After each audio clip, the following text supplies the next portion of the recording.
Welcome to TrineDay's Roundtable 29, the Alexander Hamilton Henry George Economic Dialogues. I am Bruce the Taurus, moderating. With us are Chris Milligan, publisher and host, Paul Fitzgerald and Elizabeth Gould, authors and investigative journalists, Alana Hartsock and Ed Dodson, Georgist scholars, and special guest Nancy Bradeen Spanows, author of Hamilton versus Wall Street, the core principles of the American system of economics. Everyone should, after this meeting, go and see all of her great work at americansystemnow.com. Chris and then Paul and Liz will have some opening remarks, and then Nancy will share with us for about 20 minutes the basics of Hamilton's system and what it causes when it is used. And then Alana and Ed will share the basics of Henry George's economics and what it causes when it's used. And then the three of them will discuss both systems and how they might or do work together. And then we'll have questions and answers with all audience and participants. But first, our host, who has published over the last 20 years more than 180 books that challenge official history, Chris Milligan. Thank you, Bruce, and thank you all for attending. I mean, like I've said many times before, you could all be out playing in the sunshine somewhere, but there is work to be done. We are the inheritors of a lot of people's deeds that led us to today, to the United States of America, which is, as far as I'm concerned, a very great country. And when you look at the founding and what they went through, and what they had dealt with before to come up with the United States of America, it's quite it's really quite awesome. And I became a publisher because of my father. He was branch chief, head of East Asia Analysis Office for the CIA, and had been involved in intelligence before then during World War II. And he told me one day, he said, the Vietnam War is about drugs. There's these secret societies behind it. And, I thought he was talking about the mafia. And then he made another statement. He said, and communism's all a sham. These same secret societies are behind it all. It's all a big game. Okay. And so a bunch of us are collateral damage in this game, that has been being played back and forth because there are some people that have gotten their hooks in very, very strong in control. One thing so I started looking into CIA drugs, a subject, and I came across a group called Order of Skull and Bones, who were involved in the drug trade. And we have to understand what the drug trade does to our world. If you control a drug run, you have lots of money, and you also have intelligence. And there's a very good book by a professor from Australia, Dr. Carl Trocchi, and he says, whoever controls the opium trade in a country, I mean, they're going to run the country, because they have such a big pile of money that they can pass it out and corrupt. And that's one thing that they started to do, was to corrupt the country, especially through starting really strong in the Spanish-American War. One of the effects of the Spanish-American War was to make opium illegal for the first time in modern Asia, because it was a cash cow for these groups of people that have created, for want of a better term, BS things for us to follow. And the one thing that is happening here is the internet, is giving us our world back. It allows us to have these discussions. I mean, isn't this wonderful that we can get together? We've got people in all kinds of different places, and we can sit at a table here, a round table, and talk about it, because we need a better world for our children, because all of this contention is It's silly at some point in time, but then also you have contention sometimes to find out what's going on. Now, I'm going to read just a little bit from JFK's last State of the Union in 1963. And here it goes. For we seek not the worldwide victory of one nation or system, but a worldwide victory of man. The modern globe is too small, its weapons are too destructive, and its disorders are too contagious to permit any other kind of victory.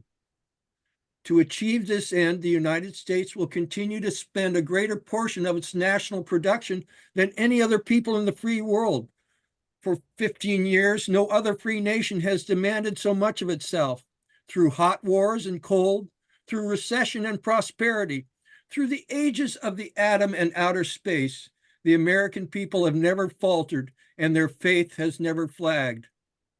If at times our actions seem to make life difficult for others, it is only because history has made life difficult for us all. My friends, I close on a note of hope. We are not lulled by the momentary calm of the sea or the somewhat clear skies above. We know the turbulence that lies below and the storms that are beyond the horizon this year. But now the winds of change appear to be blowing more strongly than ever. For 175 years, we have sailed with those winds at our back and with the tides of human freedom in our favor. We steer our ship with hope, as Thomas Jefferson said, leaving fear astern. Today, we still welcome those winds of change, and we have every reason to believe that our tide is running strong. With thanks to Almighty God for seeing us through a perilous passage, we ask his help anew in guiding the good ship Union. Amen. Thank you, Chris. Now, Paul Fitzgerald and Elizabeth Gould. Well, we just want to give you a little bit of an overview because where we are today is a very specific point in an entire attempt to try to resurrect John Fitzgerald Kennedy's peace plan from June 10th, 1963, the speech that he delivered at American University. And if anyone here hasn't read that speech plan, you should, because I think you'll understand why we are using that as a motivator. But it was really when we connected Henry Georgist Economics of justice that we realized that we were going to be able to create the foundation for world peace. And what does that really mean? Economic justice is doable through the principles of Henry George as a foundation to grow the world peace envisioned by JFK. Without that, we realized that we were not going to really be able to move forward. Our goal today is to explore how American system of economists working together with George's political economists can potentially help all of us understand how to build an economy based on peace and justice across America. And if you want to understand how we envision JFK's historical and mystical role unfolding through his vision of world peace, we wrote a speech called The Case of JFK and the Fitzgeralds. It was delivered by Paul last November at the JFK Assassination 60 Years Later convention, and it will be available in the chat. So we hope you'll take an opportunity to get a sense of the overarching ideas that we are working with that we're going to hopefully enrich today with this connection between the American system economists and the Henry George economists. Thank you. Thank you, Liz. And now Nancy Bradeen Spanhaus. Well, let's see if I can share my screen. You should do it. There you go. Let me. So I'm very pleased to be here. We could talk all day about your opening remarks. I've got a lot to say. I campaigned heavily against Ollie North as a drug runner, by the way, many years ago, speaking of the CIA and drugs. But so we probably have a lot that we could talk about.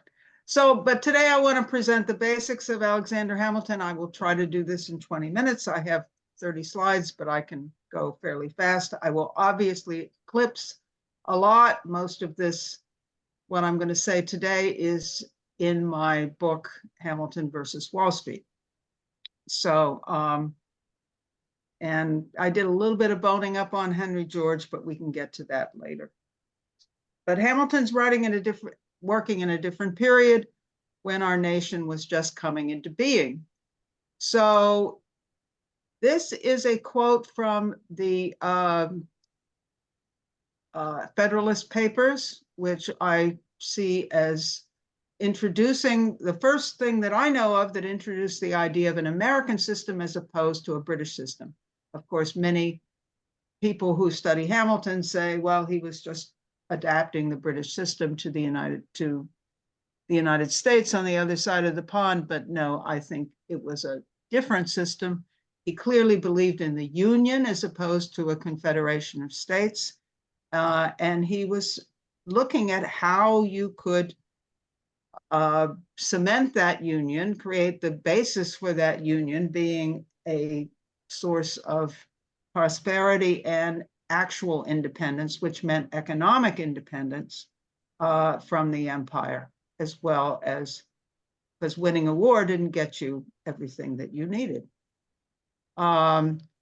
I see the Rosetta Stone of his thought in his report on manufactures. Those of you who have been working in the economic area for a long time probably have read this extensive document. This was my first introduction to Alexander Hamilton back in the 1970s. And when I was looking at historical references for dealing with problems in our economy. And this does deal with theory as well as practicality, and therefore is a real treasure for telling us how Hamilton thought. He never was able to write and reflect on a system his system in a systematic way. This is one of the key ideas there, which you can see. He's talking about, he is focused on the general welfare of the country. Many people at the time and even today might not think there is such a thing as the general welfare. There's good for us, you, or good for me, but not anything that binds us together. He believed there was, and that this was intimately involved with economic independence from the empire, and that required manufacturing, not as opposed to agriculture, but as an adjunct to agriculture.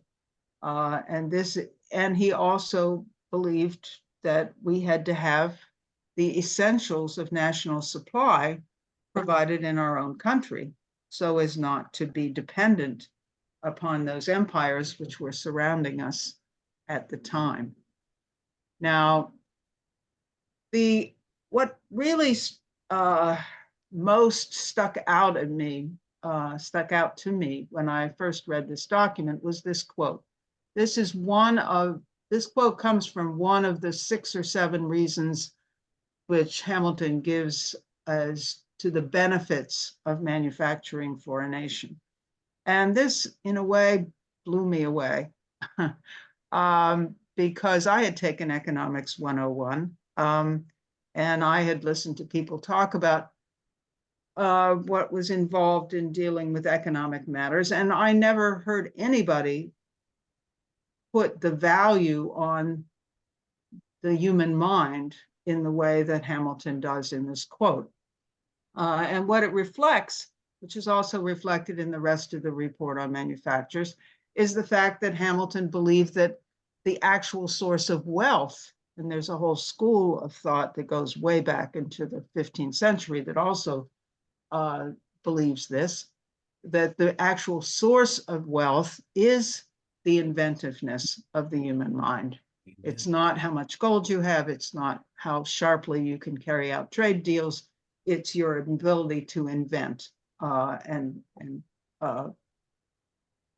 create new technologies, create new potentials for mankind as a whole. So this, I just want to call attention to that because I think it gets lost among many people who are Hamiltonians, so to speak, but who think of him just as a money man and not in terms of either his nation building commitment as the absolute priority or his emphasis on the necessity for improving the conditions for production, the productive powers of labor in this way that I reflect here. So this is my summary of Hamilton's, the principles that come out of that report and also his activity, which is mainly what I'm going to discuss. The rest of this presentation, I'm going to discuss what he was able to accomplish and what was accomplished by the three notable presidencies which followed his lead. So you can see it clearly. I don't need to repeat it. Get control over your currency, and you're fine. We didn't have a currency. Use public credit to back economic growth from the federal government. Government protection. Many people narrow that to the question of tariffs, but it's by no means restricted to that. And what I started with, economic independence and national unity. So what was he able to do in the circumstances that he faced at the beginning of a country which was declared a country, but wasn't really pulled together in any efficient way? First, he brought us out of bankruptcy. You're undoubtedly aware of the huge amount of debt we were in not only internationally, I misspelled bankruptcy, sorry about that. Not only internationally, but to domestic sources and so forth. And he felt that partly because the revolution was an accomplishment of the whole nation, not of individual states, or that debt should be consolidated under the federal government. In the course of doing that, he created government bonds, which ended up reducing the interest rate. He set up guaranteed payment of interest, essential to public credit, or you're never going to be able to borrow again, and made us actually a unified nation with some kind of central beginnings of a national currency, actually. Then he pulled that source of potential credit into an actual source of credit with the establishment of the first Bank of the United States, which, unlike the Bank of England, it was a commercial bank. It was partly owned by the federal government, but heavily owned by private interests, and was dedicated to fostering the development of manufactures, agriculture, and commerce in the country. And this is the bank that still stands in Philadelphia. He established the Society for Useful Manufactures. That was the source of Paterson, New Jersey. This is the Passaic Falls, which were the water power source for that. And this is the electric plant, which was built, I think, in the early 20th century, which still functions. And this was a seed crystal for the kind of industrial development that Hamilton thought we should go to. It was not a one industry town like a mill town or something like that, like Lowell, Massachusetts. It was a multi-industry operation. It supported small startups with credit in some cases, and eventually became extremely important manufacturing source and benefit for the nation. But he did the first steps toward federal support for infrastructure. Most important and immediate at the time was the development of the lighthouse system, which is essential for shipping and fishing. And those two of those, he had the federal government, he and Washington had the federal government take over those lighthouses that had been started by the states. This is the one in Portland, Maine, which is where I was born, so I like it. And that was finished under his watch. Now, fast forward, with even before Hamilton's death, his approach to having a credit source to actually build the nation commercially as an integrated agricultural economy got overturned, explicitly was opposed by the incoming Jefferson administration. And the next time that it really takes over is during the John Quincy Adams administration. The transmission belt was this fellow Matthew Carey, of which we can talk about more.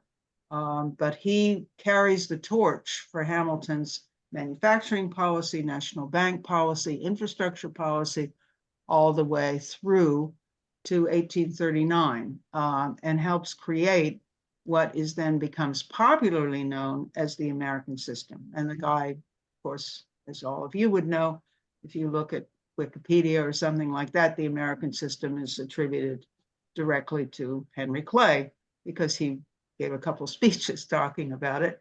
Henry Clay did have that, had that same approach as Matthew Carey and championed it successfully in collaboration with John Quincy Adams and others in that middle of the 1820s period, a very short period, but a very intense developmental period for the country.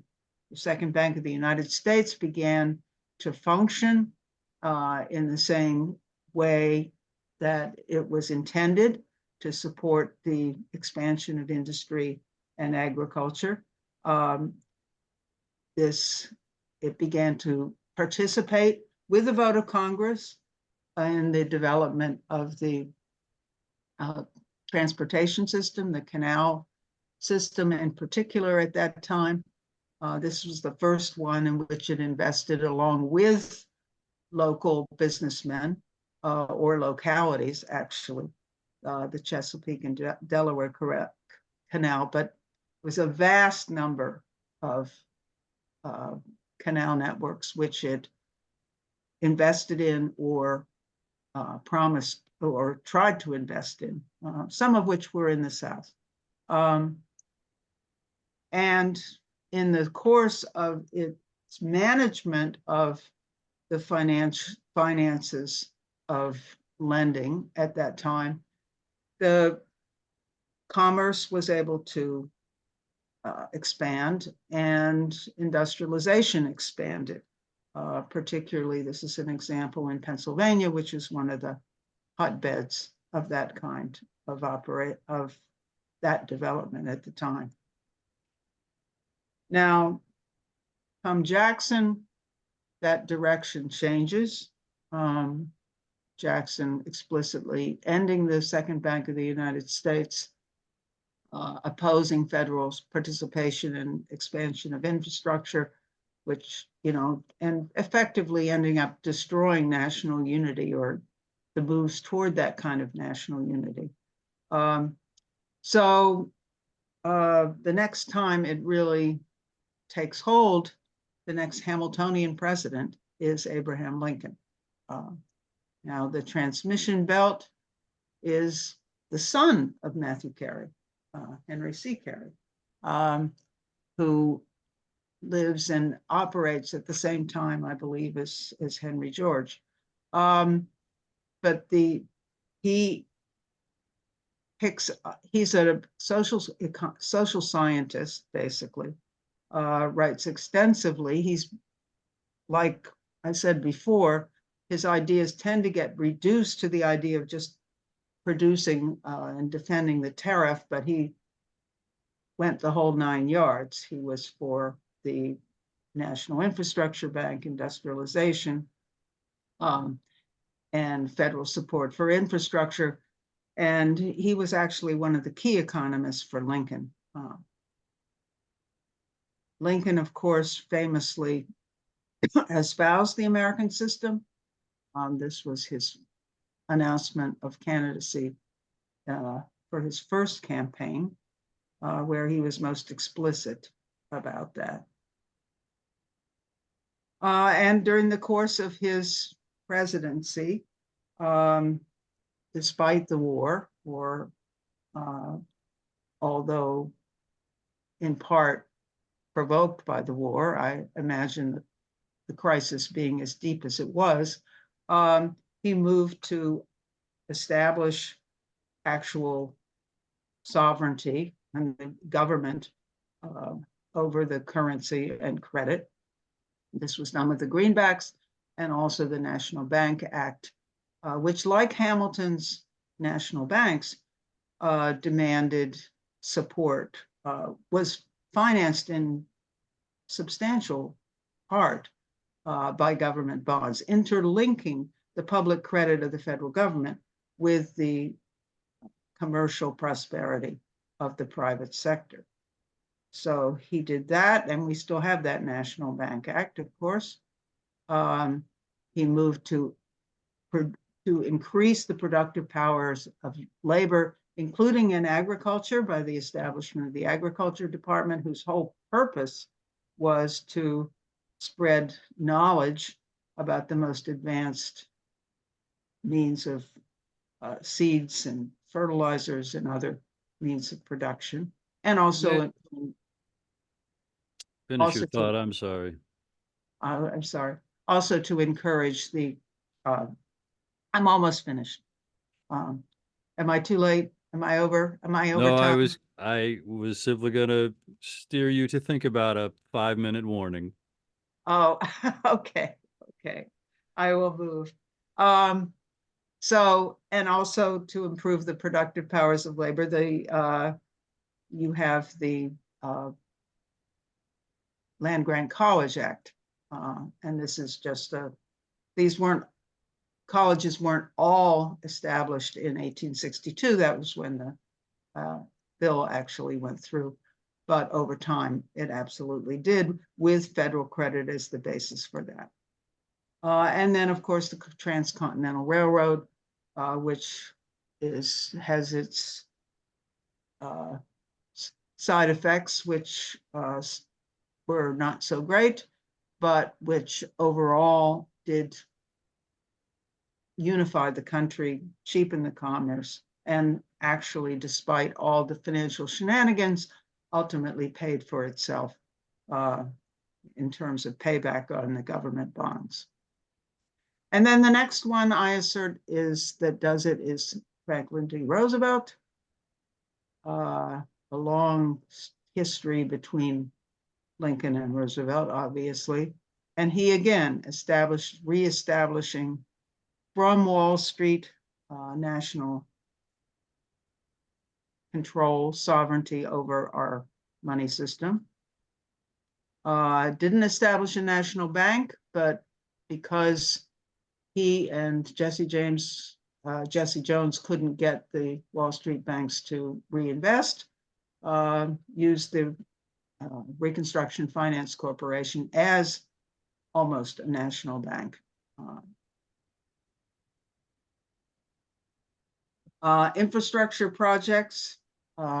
This is an artist's rendition. They were spread all over the country, and as you're undoubtedly aware, probably a huge percentage of our current infrastructure, water, transport, and elsewhere, were built. Bridges were built during that New Deal period. And the major infrastructure project, of course, being the Tennessee Valley Authority, which was a world historical event and copied by many, wanted to be copied by many people around the world.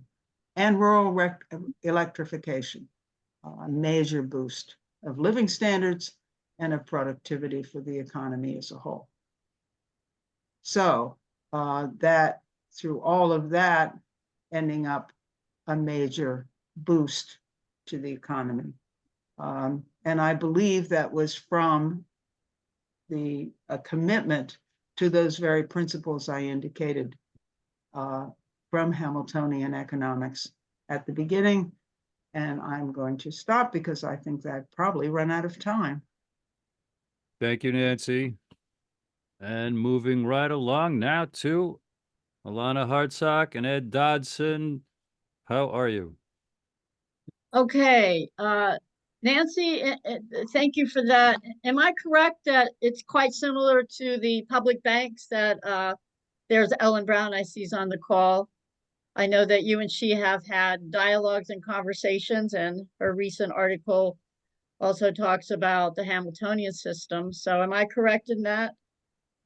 Nancy, where'd you go? There's a similarity. I mean, it's the Hamilton's talking on the national scale, and public bank system is more. Ellen can talk about Public that. banks can also be applicable on the more local level, state and local levels. Yeah, but Yes, yeah, right. that's true. But I think the principle that you want to get the interest payments and the usury out of the banking system. Absolutely, Okay. absolutely. So you want to orient your money should be connected to production as right. opposed to speculation. Yeah. And So Hamilton was we very as anti-speculation.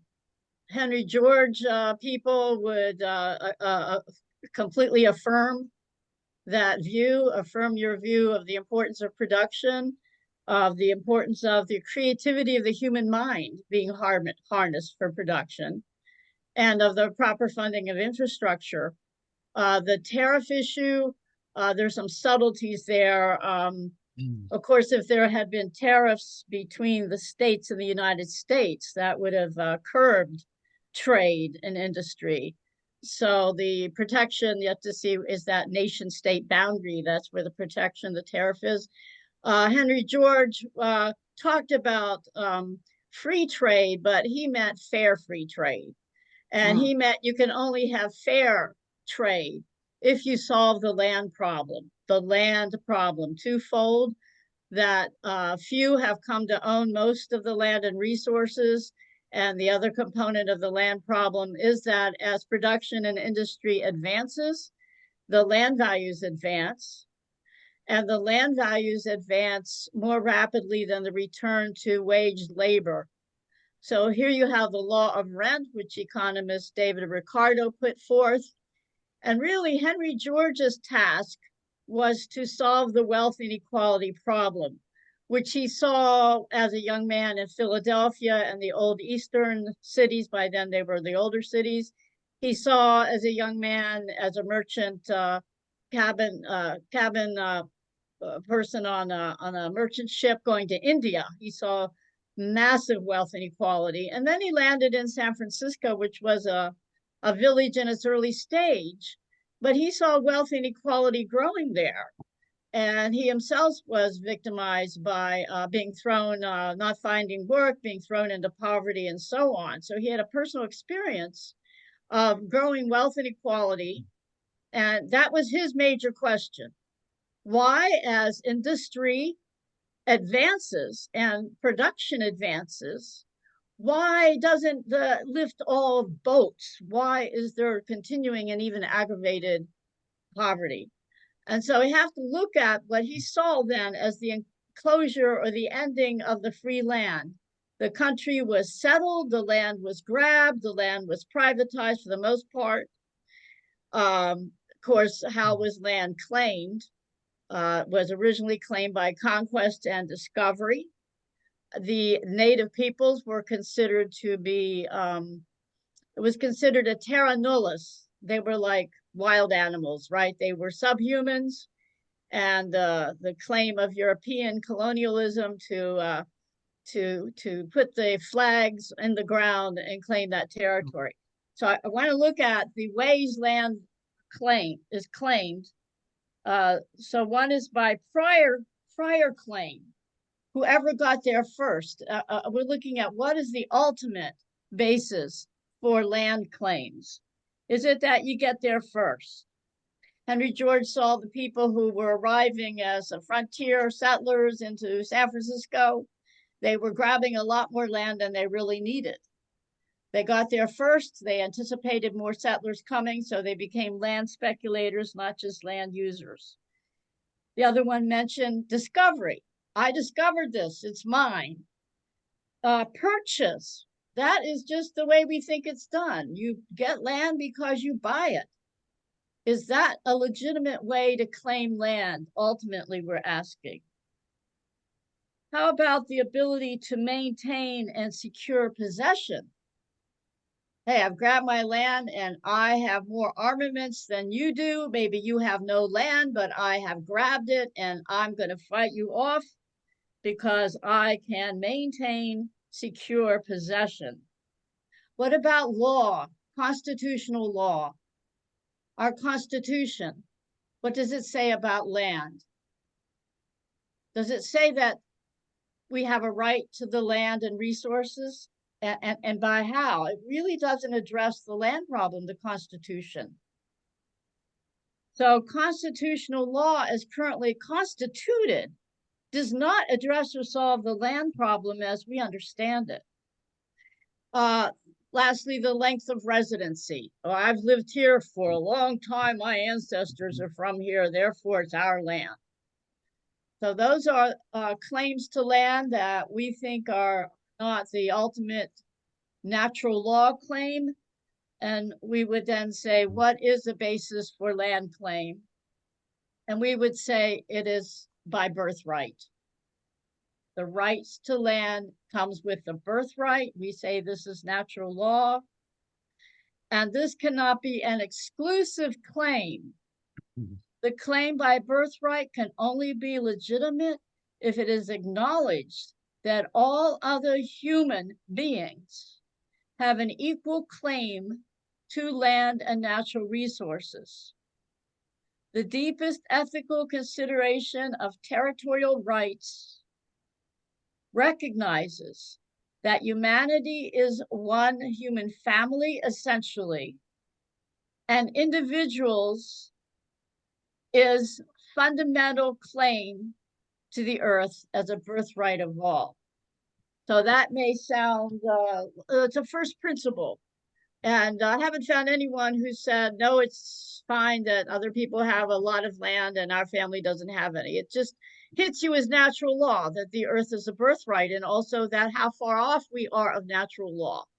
Now, the interface I want to make, Nancy, and with the Hamiltonian system is, given the way land is owned and controlled now, we funding infrastructure with a nonprofit bank, a Hamiltonian bank. And you mentioned several kinds of infrastructure. You mentioned early on the canals. You mentioned the iron furnaces. I'm in Pennsylvania, lots of iron furnaces around here. The railroads help with banking and so on. So lots of different kind of infrastructure improvements, improves industry and production. What happens to land value? Imagine that a city is now improving its subway system and its transportation system, its education and libraries, which are also infrastructure educationally.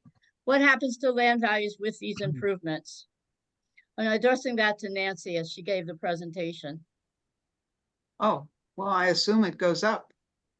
So if land values go up when there's public infrastructure funded, what happens to housing costs? Well, it depends on your government policy, how high they go up, I think. Your government taxation. If land values go policy. up in your community and houses attached to land, Right. what might happen to housing costs as land values go up? Most likely they would go up. Most likely they go up. Now, that's a problem, because if land values, thus housing costs are going up, you have to pay more for rent to landlords, private landlords, or you have to borrow more from whatever bank you have. And if you have to borrow more and pay more for housing, ultimately have to work longer and harder, okay, for housing, which is a basic necessity. So we see a very important loop that in addressing the land problem is closed, so that we see both the land and the money problem essentially need to work together in fairness. So when the public infrastructure funds all these improvements and the land values increase, we say that value is created by society as a whole upon a natural resources, which is the surface land. So in our cities, the surface land is so highly valuable per square foot. It's as if there's an oil well in the middle of all of our big cities. An oil well that's owned by a few, okay? But it's created by nature. So the surface land rent created by nature, but increasing in value due to human productivity and humans coming together in one place and working together. So we say this is a socially created value that's currently being privatized and a subject of land speculation and profiteering, and it completely distorts what could be otherwise fair market dynamics. We're for freedom, but fairness. We're for the individual, but understanding the community rights to the societally, socially created land value. So what we want to do is take that land value, take the tax off your house as produced wealth, take the tax off of industry and your factories and your production and your small businesses. In other words, labor and productive capital. We want to free those up, and we want to collect this unearned income that's actually socially created for the public benefit and siphon that back into society to also pay for additional public improvements. Then you have a closed loop. You don't have a drain into the private sector, private profiteering, unearned income to the few, concentration of wealth. You have a recycling of wealth now through both the land and the money system, using the public finance system now as a mediator. So I hope that Ed's going to talk a little bit more about how he sees it. Maybe he has different words since he worked with Fannie Mae mortgage banking. Oh, And then at some point, I have 4 slides, 4 charts that I want to show economics of peace, how the land and the money problem interconnect. At this point, the three of you, please conduct your conversation organically and do not make allowance for my interjections. Alana, should I To augment. provide a few comments? I had a pretty good sense of what Alana would present, and I don't have a whole lot to add to that. I mean, I have my own perspectives about where we are and how we got here. And Nancy, one of the things that you might not know about me yet is that I'm more of a historian than I am an economist, although I spent my working life in finance and studied economics. But I have an hour-and-a-half lecture on Alexander Hamilton on my personal website, along with lectures on all the founding fathers. And I thought that what might be useful for me to add is a little bit of the historical context about the land question and the intellectual discussion that occurred during Hamilton's lifetime and the lifetime of the founders about the land question, because this is nothing new. And Hamilton was engaged in discussions about what to do about the land. His ideas came from my research primarily from the English view, whereas the views of Thomas Paine and Benjamin Franklin and Jefferson and Madison came more from the French intellectuals known as physiocrats.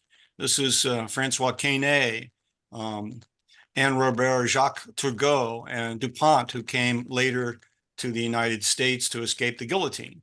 So looking back at where the new country was, trying to solve the problems that existed that Hamilton was trying to solve, the financial problems, and also the settlement of the nation, what to do about the public domain that was being won from the British Empire.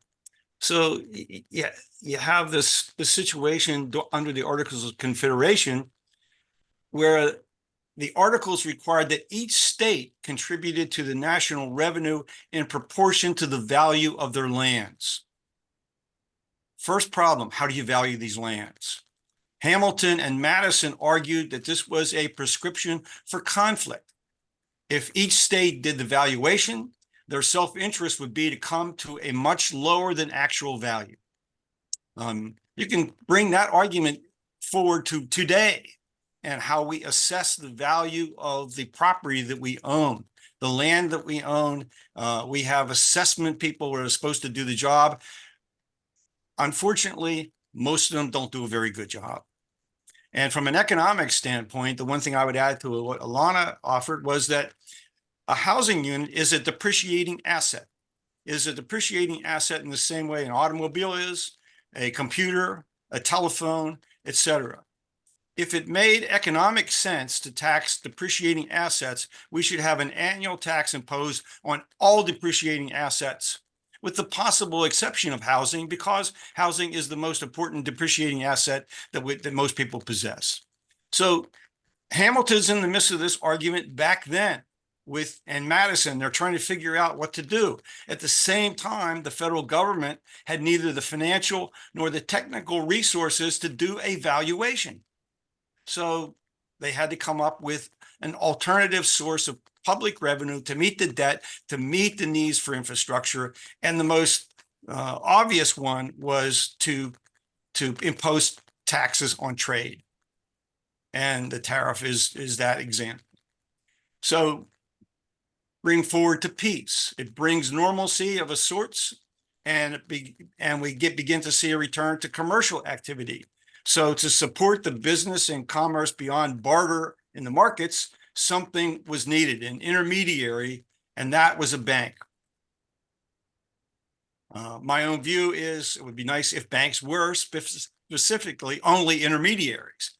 That's a subject for another discussion. So Robert Livingston comes up with a plan for a land bank. You have all this land. Why not use land as collateral? Well, Hamilton says this was not a good idea because first it was establish a monopoly in the state. And second, 2/3 of the bank's assets would be shares in companies formed to speculate in frontier lands, and then mortgage liens on those lands.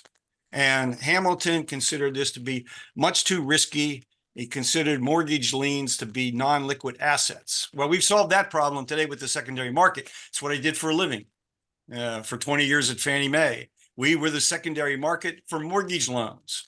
It enabled the banks to make the loans and pass on the risk to other investors. We're still doing that today. So these are the dynamics that Henry George inherited. And he went back and studied all of the original thinkers on the subject. He studied Adam Smith. What did Adam Smith write about these issues? What did David Ricardo write? John Stuart Mill? All of these great thinkers had tremendous insights into land markets and how the financial markets intersected with these land markets. George came up with what I would call, what Alana would call, and some others on this discussion would call the most practical solution of all. And that is every parcel of land, every tract of land has some potential annual rental value in the marketplace. This rental value is produced societally, not by what any individual does or does not do with the property, the land and property that they own. And so it rightfully belongs to the community. It rightfully belongs to society. If we simply collect this rental value, this aggregate rental value, George argued, the other problems that we experience in our economy, our societal problems, would largely dissipate because we would have ended the most powerful monopoly that exists, and that is the monopoly over natural opportunities. And so George fought for all of his adult life once he discovered this truth that Alana, referred to. He fought against the railroads coming across the nation without some treatment of the land question, because what happened? The railroads got a swath of land all the way across the nation, which then they used to convert into enormous profits, not by railroading, but by being a land speculator. And so George fought a great fight. He was opposed by landed interests, of course. He was opposed by monopolistic interests. And when he died in 1897, he died at a moment in time where the nation was largely under the grips and control of the monopolistic interests. And he had fought hard against them. His followers, the people who came after did their best to fight that fight. And there are those of us today are fighting the land question. We're fighting the money question. We're fighting monopolies, and we're fighting all sorts of other social issues because of the powerful vested interests that have controlled our destiny for the last 250 years. So I hope that's of some usefulness to you and to others. Yes, indeed. So Nancy, do you want to reflect on Ellen, what to you talk. just heard from Alana and from Ed? Well, I do recall the objection that Hamilton, the argument Hamilton had with Livingston in terms of the banking in New York. And I also know that his original bank, although his original bank proposal, when he was writing letters in the early 1780s, I think, initially called for a land bank, but then he changed his mind on that basis. Practical, I mean, the practical challenges in 1790 of valuing the land and then enforcing the payment of the taxes. Right. Remember, who served in the state legislatures? It was almost all landed persons. And if they happened to be financially wealthy, they became landed persons. This is like it feeds on itself, and it has ever since. You start out landed as a part of the landed aristocracy. You use that wealth to acquire interest in shares of stock and bonds and become part of that part of it. Then you turn those additional profits into more landed assets. So we have someone like Bill Gates being the largest owner of agricultural land in the United States. We have a whole long list of people that own as much land and natural resources as the size of entire states.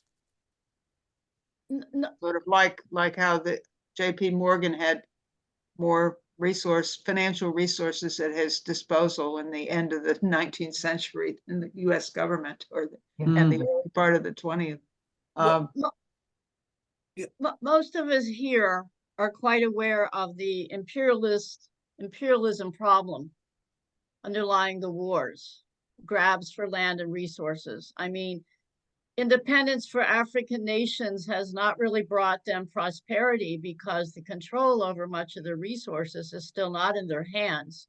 When they have elected leaders that have wanted to nationalize their resources, often those leaders have been assassinated.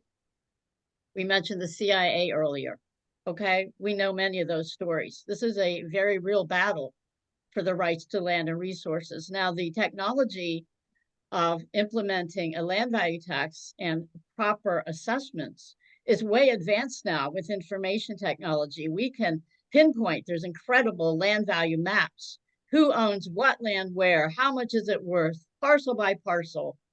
And importantly, we've identified internal colonialism. We have a major project in Baltimore, for instance, and we've analyzed the poorest neighborhoods where there's the highest degree of renters. And guess who owns the land in those neighborhoods? It's not the people who live there. It's the wealthier people who live in wealthier areas. They're extracting the land rent from the poor areas into their pockets. So it's a zero-sum game in terms of ever being able to address wealth inequality and poverty without addressing the land problem and closing this loop of the privatization of land value. So I want at some point, see if I have to get this clear. I want to see if I can get onto the screen. You should be able to. Sure. I should be able to. You all keep talking while I see if I can While find it. Alana is talking, Oh, she I find referred- it. Okay, I she got it. referred to Go ahead. untitledism. Got it. She's got it. She's got it. Go ahead, Ed, though. Go ahead. I just finished doing a full semester course on Theodore Roosevelt. And my Yeah. recorded lecture is on my YouTube channel. For those of you who are interested in the origins of American imperialism, you should go and listen to that lecture. Cool. Yeah, yeah. I'm presenting these 4 charts that I also presented the Henry George School recently. We had an Equinox Earth Day because the original founder of Earth Day, the original Earth Day was the Equinox, John McConnell. And he talked about Earth rights and the economics of peace, which was Georgist Economics.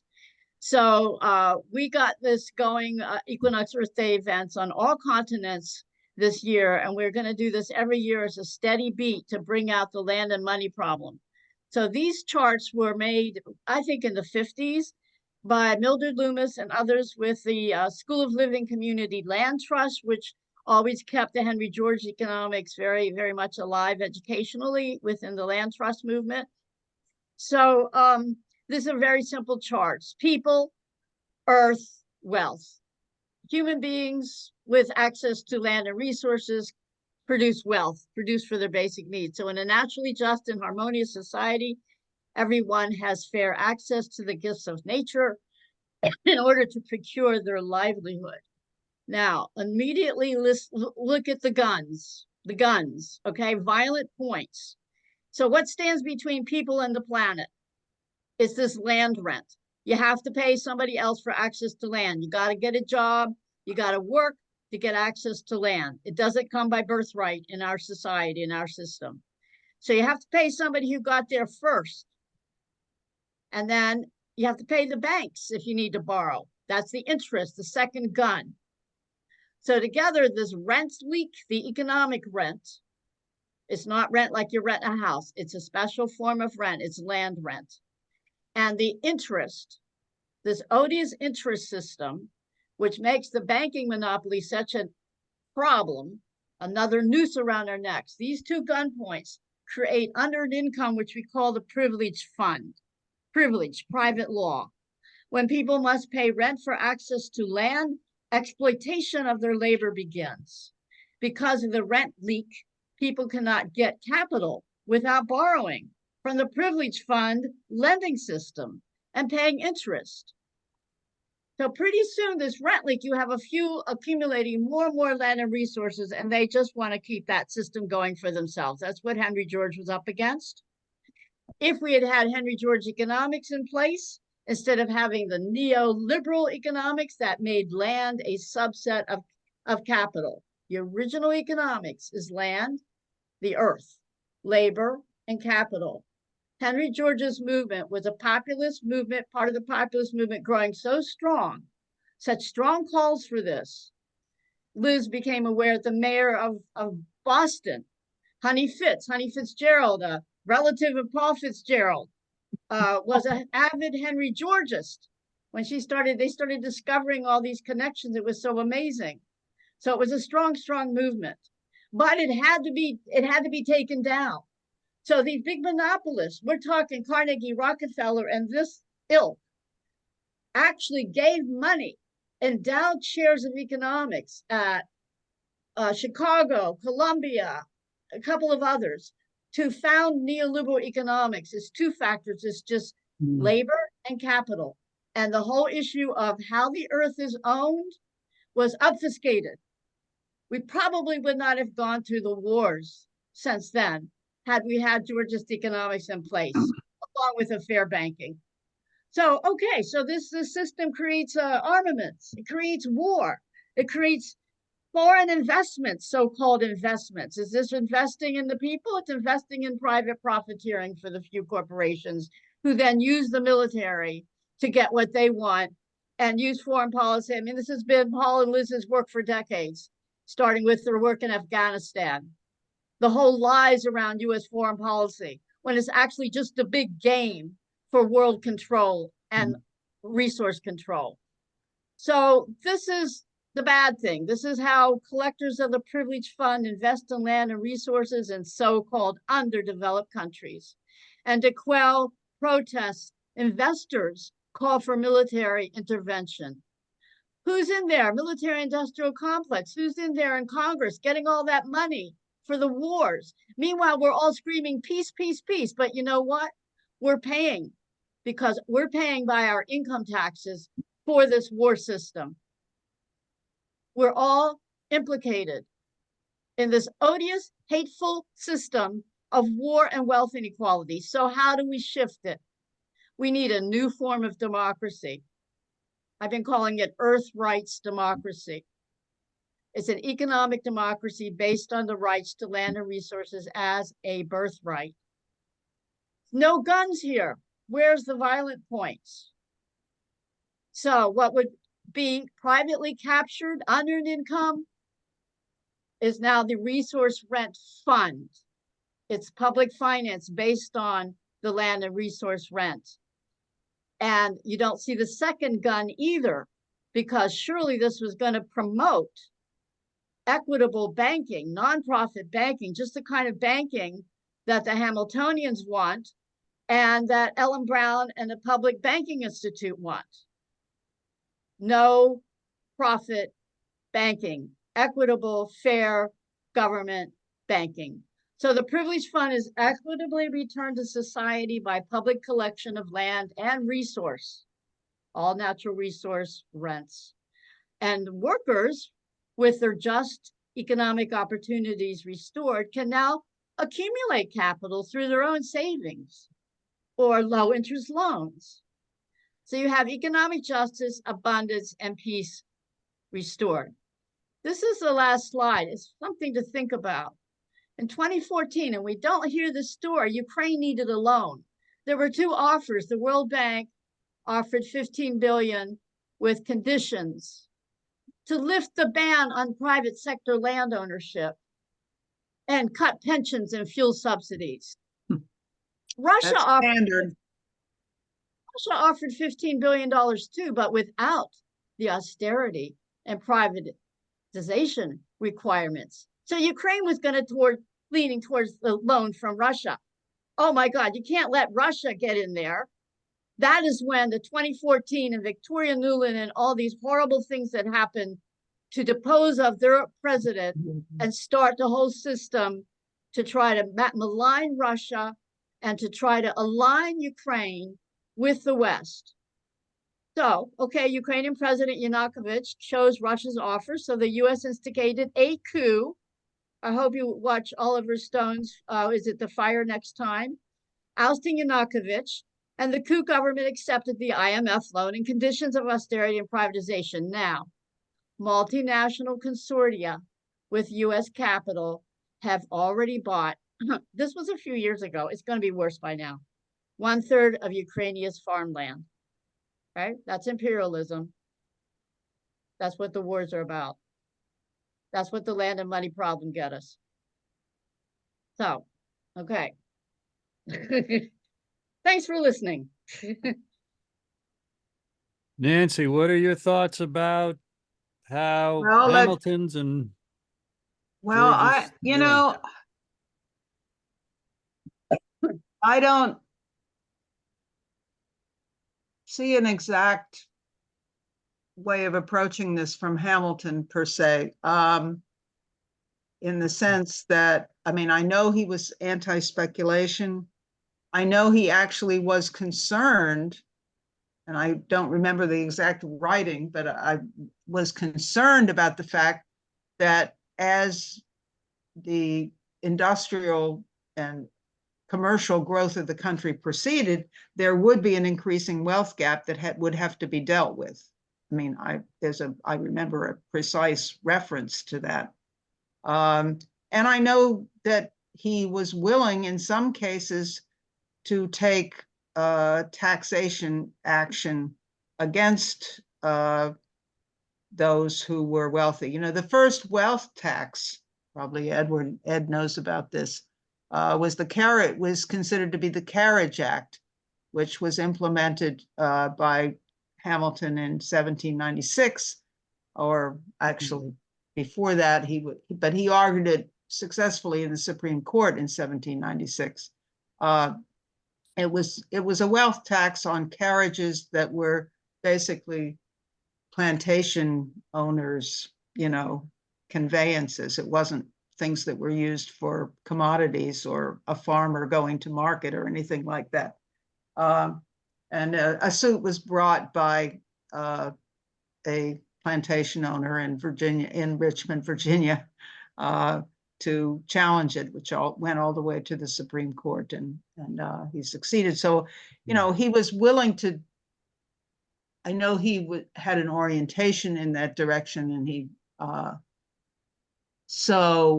But quick question for you, Nancy. Would a Hamiltonian president like Lincoln or the either Carey or FDR take what we've seen so far about the Georgist understandings and run with them and be able to implement them simultaneous with their fidelity to Hamiltonian goals? Well, there's certainly there are two things with this. I mean, I actually wanted to get to another story first, because if you don't mind, Sure.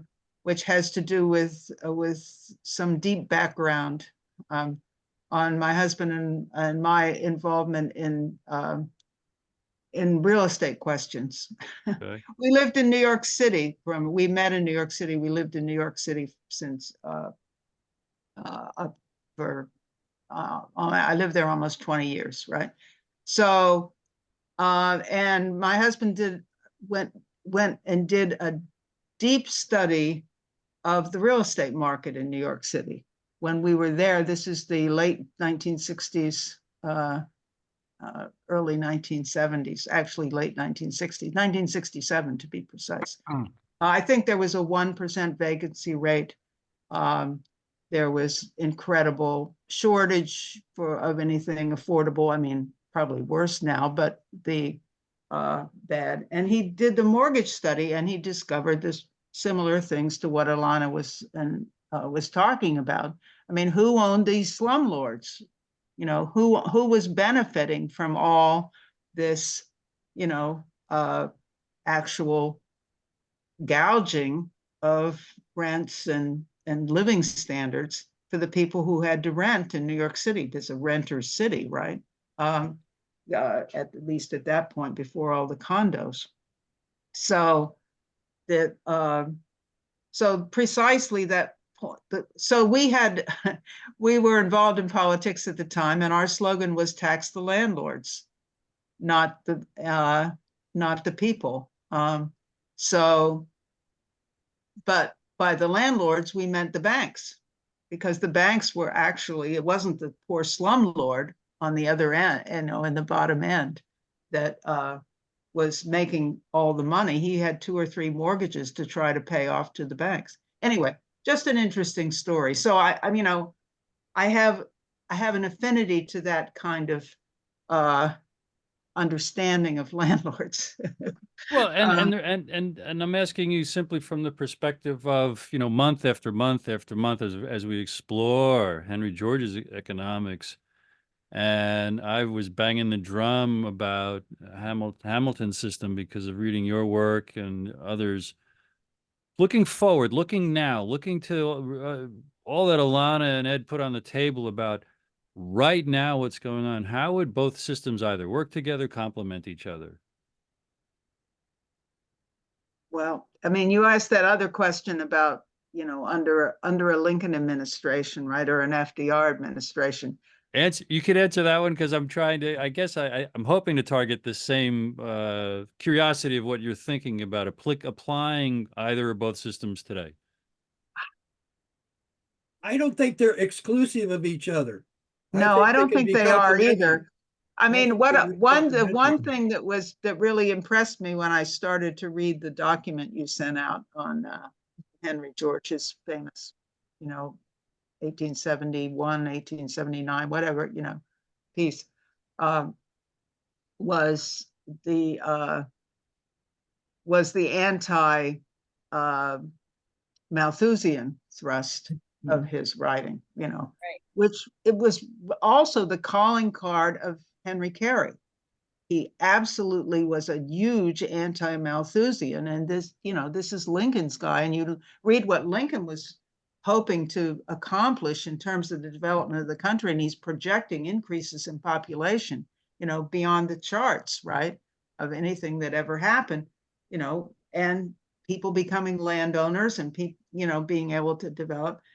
I mean, I mostly have questions. I mean, there was another aspect of land policy that involved the requirement of improvement of the land, right?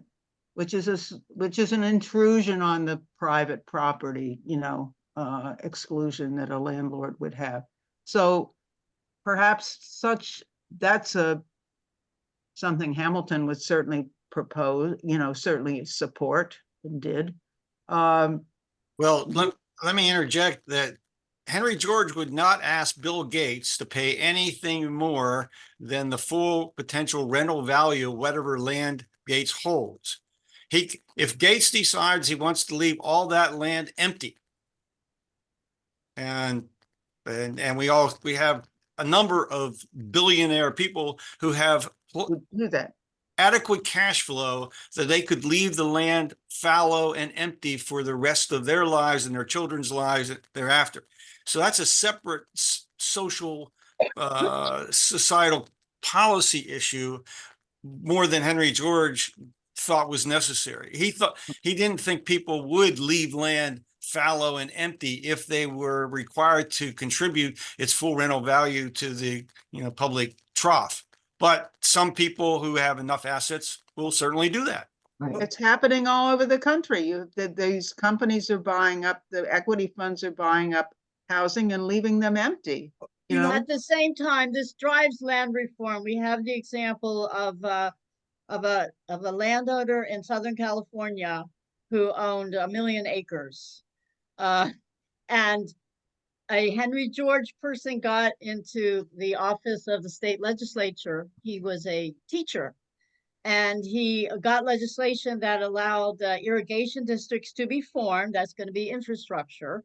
So bonds were raised to found in irrigation districts, and that increased the land value, which was then the bonds were paid off by the increase in land value. Now this created a land reform where 7,000 small landholders were able to get hold of affordable land because that large rancher, that big rancher landowner starts selling off land like crazy. Now that's most likely, if it's a high enough land value tax, what they're going to do. But at the same time, they're going to pay the full rental value back to society.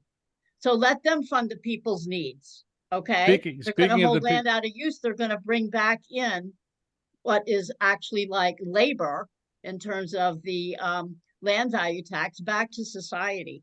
So go ahead. Of, the people's needs. Chris, 1 second. I just want to ask if Nancy and Alana and Ed could almost rapid fire try and get all your questions to each other in the next 5 minutes to protect at least 5 minutes to get to the questions in the chat from the audience. But Chris Milligan, your hand was up. Well, you know, I really think a biggest problem here is the societal, cultural understanding of what money is. You know, a lot of people think, well, money's, you know, gold. Okay, well, it's not. It's like they were saying, it's based on the productivity, the inventiveness of the people. Okay, and really, you know, who owns things, and the answer, you know, part of the solution are public banks, okay, and expanding the people's house. Okay, right now the House has 435 members, and that is only because of the size of the building. Okay, and there should be a lot more people in Washington conducting the people's business. Okay, and and these things have been held back by the monopolistic moneyed interest, okay, in their use of psychological warfare to divide us and getting us fighting each other, and, you know, getting us talking about silly things, you know. But here is a good discussion to move us Hmm. forward, because if we continue on the path that we're in, who knows how long we'll be here, and we need a Yeah. better world for our children. Yeah, the urgency is excruciatingly painful right now of the shift of enough of us getting a big enough vision of what's to be done. I don't have any hope for the federal government bringing in anything good for the people right now. I'm a strong decentralist. I want to see the public banking movement and the land value tax movement work very strongly in tandem in our cities like Baltimore, Detroit, Philadelphia, that have desperate impoverization and even hunger of the people there. So we had the city of Harrisburg, our second largest city, was desperate. It was the second worst city in the United States in the late 1970s. They started shifting their tax base towards land value tax. It started building, boarded up buildings, boards came off, thousands of vacant buildings became livable, shelter, housing, jobs increased, safety increased, arson decreased, many, many indicators. And Harrisburg became a really good place to live over the years with just a small dose of land value tax. They went into bankruptcy for a little bit. Here's an interesting story, because the mayor, as good as he was devoted to his incinerator, the public incinerator. And the incinerator kept breaking, and he kept borrowing money for the incinerator. And he borrowed so much money to fix the incinerator that Harrisburg went into bankruptcy for a while. Now, he was borrowing money from the Wall Street banks. When he saw that, had there been, and this was a person, a colleague of ours, Joshua Vincent, working closely with Harrisburg at the time, when Josh saw, hey, if Harrisburg had had a public bank, it would not have had to borrow from Wall Street, and it would have fixed his incinerator without going bankrupt. So it's really crucial that the public banking movement and the land value tax movement, people understand the land and money problem so we can really get our cities turned around. There's a movement in Detroit for land value tax. Ellen maps out all the cities that are for public banks. That is a movement of the land and money people that's just waiting to happen, that can really, because it's beyond the old right and the old left. You see, Alana, it's beyond the divide and conquer, which Chris is just concerned about. So that's enough for me, but I just wanted to say there's a way forward here, and it's very, very close to happening. as the duly appointed representative of the audience, I would like to read a couple of the questions in the chat. And Ellen Brown, I'll get to you as fast as I can. Quanta has a great observation about Eisenhower. I invite everyone. I'll tell you how to save the chat later. Also, Alana, please share the slides with you and her email address. How do your PowerPoint presentations, both ladies, become available? Think about what you'll answer that when I stop talking. Anthony Gill, I want to bottle Alana's essence and sprinkle it all over the world. I've been waiting a long time to read that for you there, Anthony. Hey, I've got a book. Ruth, yeah, The Earth Belongs to Everyone. Available for free at theiu.org. Theiu.org. Ruth says Hamilton couldn't imagine how pernicious and benevolent Quanta, predatory capitalism, cloaked in compassionate con man capitalism, cannibalistic cannibalism. Anthony's question, and then Ellen Brown to you. But Chris, I'll also get to you. Anthony Gill, can somebody please explain? Wow. I'm going to ask you to do this in one sentence, Nancy. Can someone please explain what the Hamilton system really is? Was it equitable, fair public banking? Nancy? It was much more than that. Oh, you got another sentence. Using the federal government credit, using credit to build the productive powers of labor for the general welfare of the population. Yeah, that's very. Anthony, unmute, and I'll let you have a sentence or a question. And don't we have to answer the Qantas question? I'm going to put my email in the chat. Okay. All right, thank you. So that's how you can get. A brief That's how you can follow-up. get stuff Anthony. from me. Right? Yes, thank you. Thanks, Bruce. Nancy, Yes. would it to use federal government credit to support the economy? Yes. Yes. So he wanted the government to borrow money. No, No, the creates federal the money. government doesn't borrow. The federal government lends Yes, in cooperation with other entities at very low interest Greenbacks. Yes, Well, greenbacks. Anthony, allow me to re-steer you to Nancy's book, Hamilton versus Wall Street. You will read it in one sitting and still be awake at breakfast when you're done with the book. Yes, well, I loved what Quanta shared as a statement, but certainly if you could be brief, because I want to muscle through Chris's and then get to Ellen's. Ellen, poor Ellen. So to restate Quanta's, she was really making statements and accusing it of being predatory capitalism, right? Quanta, if you want to unmute and ask a question, you are welcome. Thank you very much. I know that this is a historical lessons here, but I was trying to make a connection between what is happening now, because the foundations were built, previously. So I do think that in my view, we do have a cannibalistic capitalism. Couldn't I mean, agree I don't more, mean- Quanta. And I did. So what can we do? What can we do to make ordinary people, the average Joe on the street, to be made aware that his condition is related to what is happening in the big picture, so that he can wisely, Yes, with wisdom, choose how to use his power at the ballot box. I'm going to answer that question because we've got about 3 or 4 minutes left, and I want to squeeze in. And it's simply to capture the video of this when it gets posted. The playback of this is immediately available on Chris Milligan's Facebook page.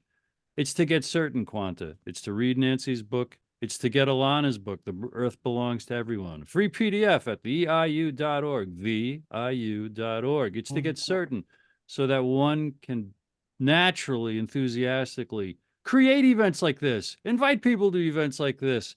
Ellen, if you unmute yourself, we're ready for your question or comment. Okay, sorry. Thank you for all that. Very interesting. My question wasn't very significant, but I didn't understand, Alana, when you were talking about paying the full rental value versus paying, I mean, are we talking about taxing, like a certain tax?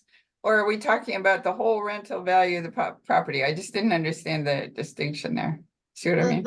The higher the shift towards the land value tax, towards the. But you were talking about the guy with the 1,000,000 acres, and he quickly sold them off because he didn't want to pay the rental value. But are we talking about? I mean, how much is the rent, or how much is the tax? Well, he was going to have to pay to How hold much? land, and so his ranch land, he was going to have to pay a whole lot more, and so he chose to just let it be available and sold off a lot of his land. Once you start, this is what happens in our cities when you do land value tax. The speculators and the absentee landlords have pressure, financial pressure. They're going to pay more. The current property tax, they pay less when they let their buildings deteriorate. Shift to land value tax, they pay more. And then they either start hiring labor and capital and fixing up their buildings, or they start just dumping their buildings. They just start letting go of them. They start selling off their buildings and their houses. I actually understand that. I just didn't understand what the tax was. Are we talking about? I mean, I got the sense you said rental, and maybe that was the whole. It's a full land rent. The land value tax captures the land rent, and the more land rent that's socialized rather than privatized, the stronger this tax policy works for the benefit. That's what I meant by full rental value. I meant a full-on land value tax. Okay, sorry, it wasn't a big question. Yeah, Chris has some thoughts on this. I would put it like this, that the rent is measured year by year or time period by time period. And it's important to remember that however high rent is whatever it is because it's what people are willing to pay, even though they may be willing to pay so much only because their circumstances are so dire. Now, land value is the selling price. So if, for instance, the interest rate is 10%, then the land value would be approximately the rent divided by 10%. So if the rent is $200 a year, then the value would be about 2,000 in the market. Why? Because if you have $2,000 in the bank earning 10%, your $2,000 will earn you $200.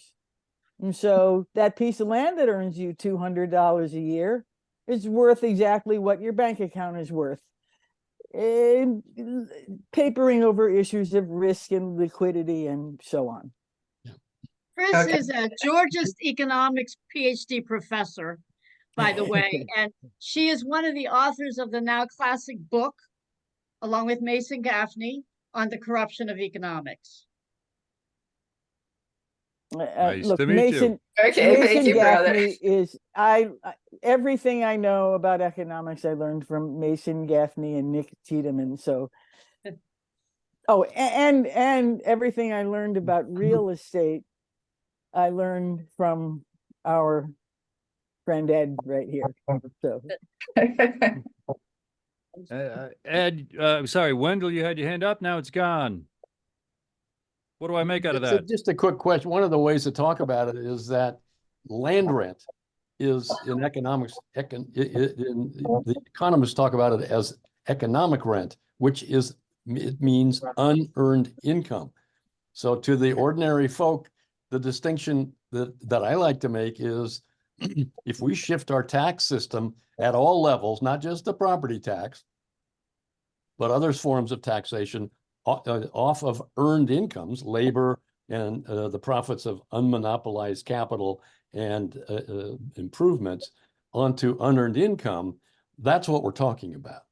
And if we just shifting taxation, the property tax exists in all these 4,000 counties.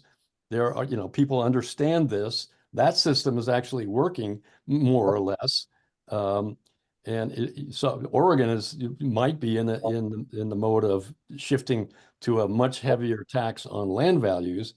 And the point is, we're talking about reducing the property tax on improvements and increasing the tax on land value, because by doing that, you get to tax more unearned income and you reduce the disincentive to building and rehabbing and providing housing. Thank you, Wendell. That's a simpler way of talking about it, in my estimation.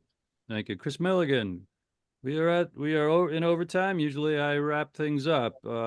Should we conclude or indulge a couple more minutes of? I say we indulge. Could Well, I take a second and offer another observation about Hamilton's views? Because I think this is an important observation. Hamilton is thinking and writing at a time of tremendous chaos. The prospects for this new nation to survive are very low. We know that the British Empire was not going to give up. His ideas were influenced by attempting to coalesce the vested interests in the country. And the most powerful interests in the country at the time were those people who were the creditors, the financiers, the bankers, and the money lenders.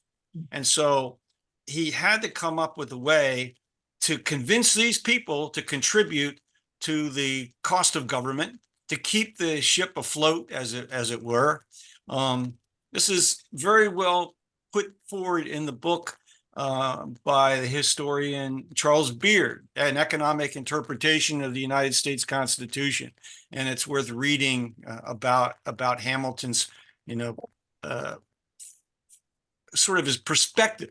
And Thomas Paine had the same observation. Paine said it's good for the government to have debt, because the people who are lending money to the government at the time are going to have an interest in the government surviving in order to get repaid.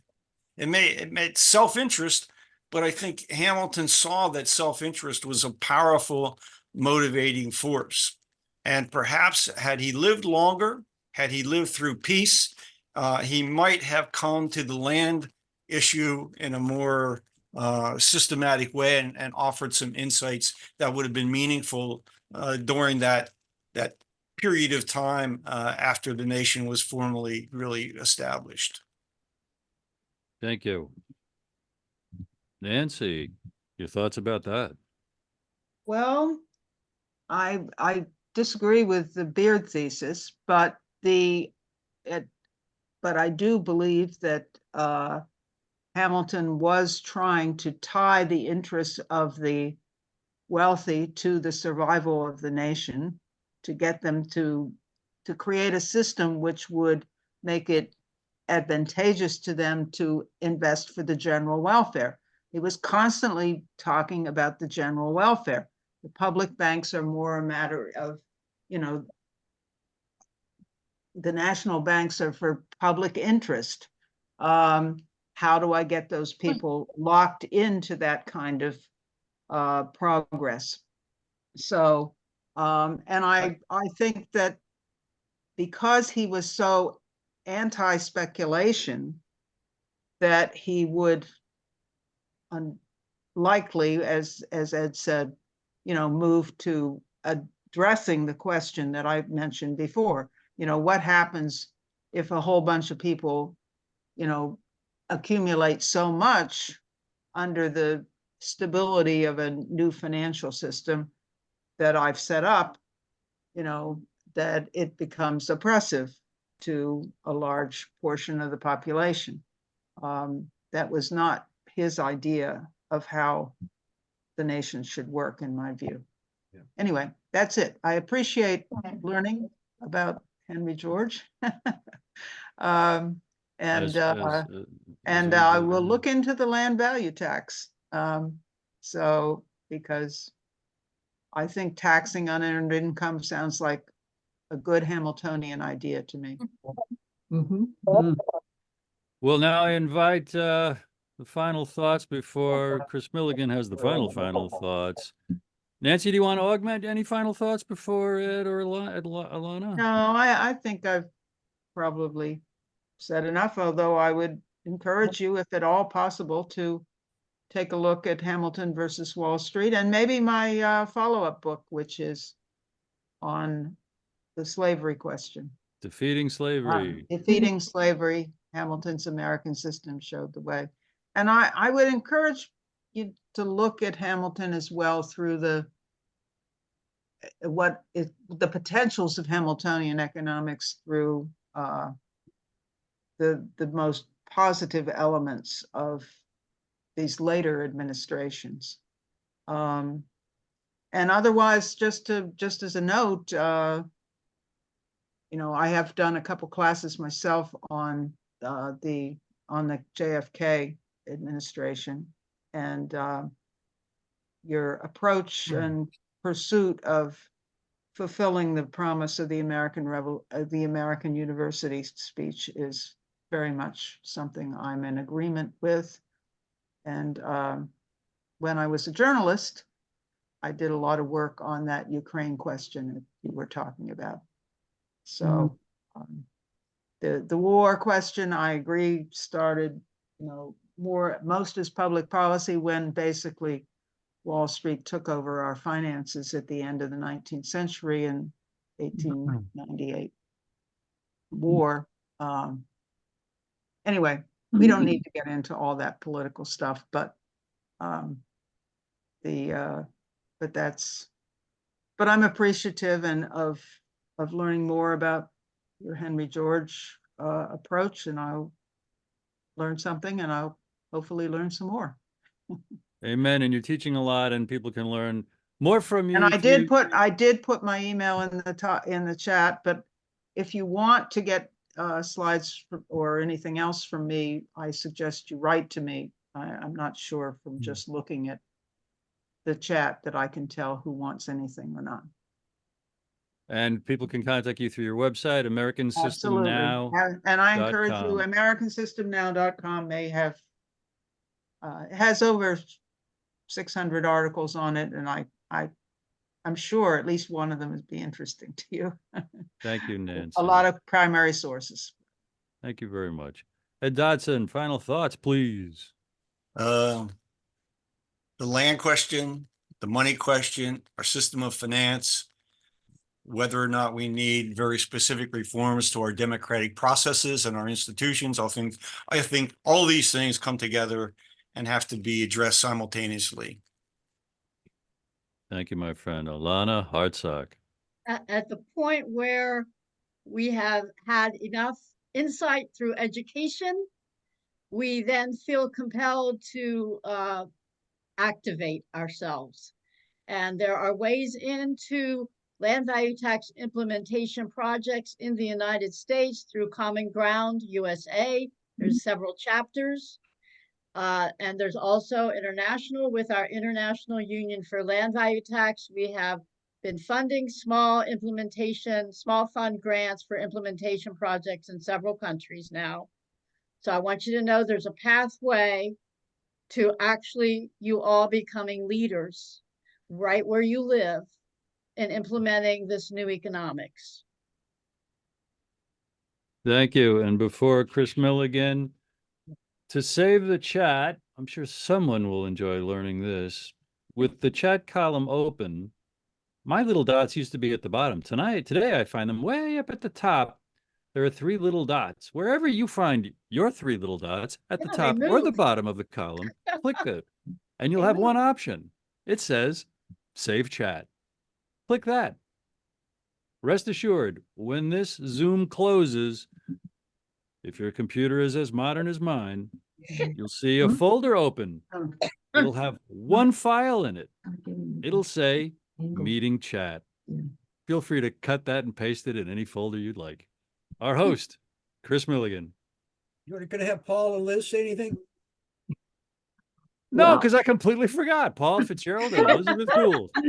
Well, what I would like to say is, as I said at the beginning, okay, we have a very large goal here. Our goal has always been about activating the power of JFK's speech that the world desperately needs now, and to resurrect the power that I think it died with him, and we have to resurrect it again. Okay, it's inspirational, but we need the economy of peace, and that's what this discussion is about. And I believe, Nancy, that there is power in the American system, people recognizing this is like a marriage between 2 very powerful systems, I think. And I think you have to look, there's something in each that they both need to empower each other. So that would be my recommendation, and we consider it, for a future talk. I'm speechless. Liz said it all. The fact is, I think, thank you everybody for coming today. This has been really wonderful, and we need this kind of thinking, this, to break the hold the stranglehold that this thing has on us. So, and this is it. I think this is the way forward. Thank you all. Chris Okay. Milligan. Hey, thank you. Thank you. And, Let's do this again. You bet. And thank you all for coming, because, as Paul was saying, discussion, I mean, this is how we move things forward. This is how we understand things. This is how we learn things. Okay. And, Hamilton, he was also an abolitionist, and